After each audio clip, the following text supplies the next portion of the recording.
தளபதி நெஞ்சில் குடியிருக்கும் அன்பு சொந்தங்கள் அனைவருக்கும் வணக்கம். நான் உங்கள் டிவி.கே. பாரத். நிறைய சோசியல் மீடியாக்கள், அதாவது யூடியூப், இன்ஸ்டாகிராம், இந்த மாதிரி எக்ஸ் தளங்கள்ல சில பேர் இன்னமும் அந்த கருத்தை முன்னாடி எடுத்துட்டு வந்துட்டே இருக்காங்க. ஏன் எந்த அரசியலுமே செயல்படல? என்ன கருத்து? ஜனநாயகன் படத்துக்கு ஏன் விஜய் அவர்கள் எந்த குரலுமே கொடுக்கல? ஏன் அதை பத்தி பேச மாட்டாரு? கலைத்துறையில கூட சொல்றாங்க சில பேர்.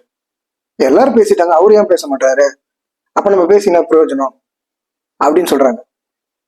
எல்லாருக்கும் ஒண்ணு சொல்றேன், மக்கள் தெளிவா இருக்கிறாங்க.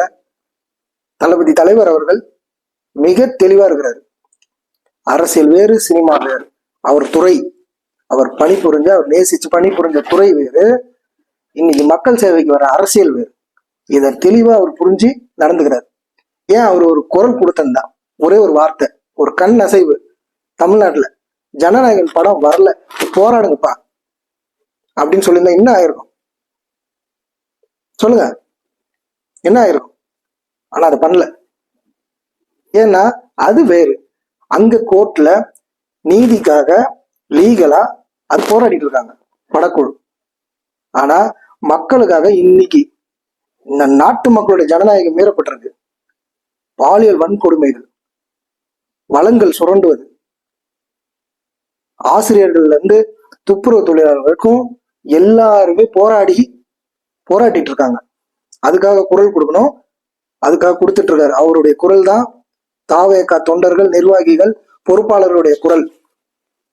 இன்னைக்கு எல்லாருமே சப்போர்ட் பண்ணி அங்கங்க மக்கள் நலத்திட்டங்களையும் மக்களுக்கு சேவையும் பண்ணிட்டு இருக்காங்க. எங்க மக்களுக்கு பிரச்சனை இருக்கோ அங்க நின்று மனு போட்டு எல்லாத்தையும் மாற்றிட்டு இருக்காங்க.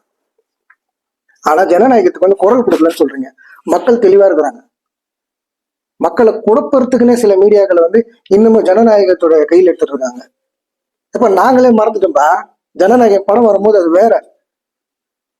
நாங்க தான் அப்பயே சொல்லிட்டோம்ல, தேர்தல் ரிசல்ட்டுக்கு முன்னாடி வந்துச்சுன்னா தளபதி விஜய் அப்படின்னு வரும், தேர்தலுக்கு அப்புறம் வந்துச்சுன்னா முதல்வர் விஜய் அப்படின்னு வரும். அவ்வளவுதான் எங்களுடைய நிலைப்பாடு.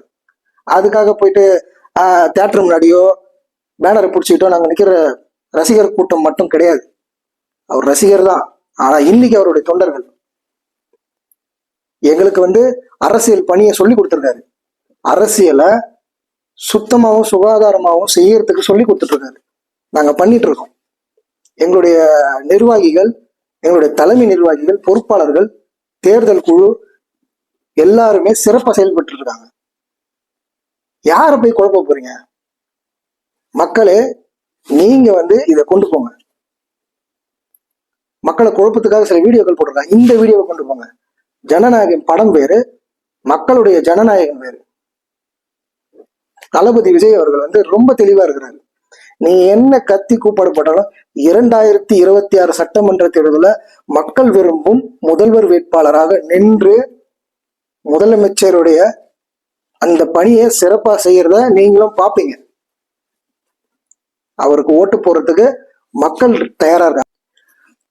அந்த ஜனநாயகன் படத்தை நீங்க என்ன வேணா பண்ணி தடை பண்ணலாம். ஆனா இந்த ஜனநாயகனுடைய பேச்ச உங்களால எந்த தடையும் பண்ண முடியாது. அவர் ஒரு குரல் இல்ல, அவருடைய குரல் கோடிக்கணக்கான குரல் இன்னைக்கு ஒழிச்சிட்டு இருக்க. உங்களால நிறுத்த முடியுமா? சென்சார் போர்டு மாதிரி பல போர்டுகளை போட்டு இளைஞர்களை நிறுத்த முடியுமா? மக்களை பேசுறாங்களே, மக்களை நிறுத்த முடியுமா? ஒவ்வொரு வீட்லயும் இருக்காரு தளபதி. ஒவ்வொரு வீட்லயும் இருக்காரு. ஒவ்வொரு வீட்டுல இருக்கிற ஒவ்வொரு தாய்மார்கள் உள்ளத்திலையும், தங்கைமார்கள் உள்ளத்திலையும், பிள்ளைங்களோட உள்ளங்களையும், பெரியவங்களோட உள்ளங்களையும் அவரு நிறைஞ்சிருக்கிறாரு. அவருக்கு தான் ஓட்டுன்றது எல்லாருக்குமே தெரியும். சிறப்பா போயிருக்கு. வதந்திகளை நல்லா பரப்புங்க. நீங்க யாருன்னு மக்களுக்கு தெரியுது. மக்களுக்கு நீங்க யாருன்றத கொண்டு போயிட்டு தான் இருக்கும். அதனால மக்களே தெளிவா இருங்க. என்ன நடக்குதுன்னு பாருங்க. மக்கள் பிரச்சனை என்ன போயிட்டு இருக்குன்னு பாருங்க. சட்ட ஒழுங்கு எவ்வளவு சீர்கெட்டு போற அளவுக்கு இங்க இருக்கு. கட்டுப்படுத்த முடியாத அளவுக்கு இங்க நிறைய விஷயம் நடந்துட்டு இருக்கு. இதை நம்ம மக்கள்கிட்ட கொண்டு போனோம். தொடர்ந்து பயணிப்போம். நன்றி, வணக்கம்.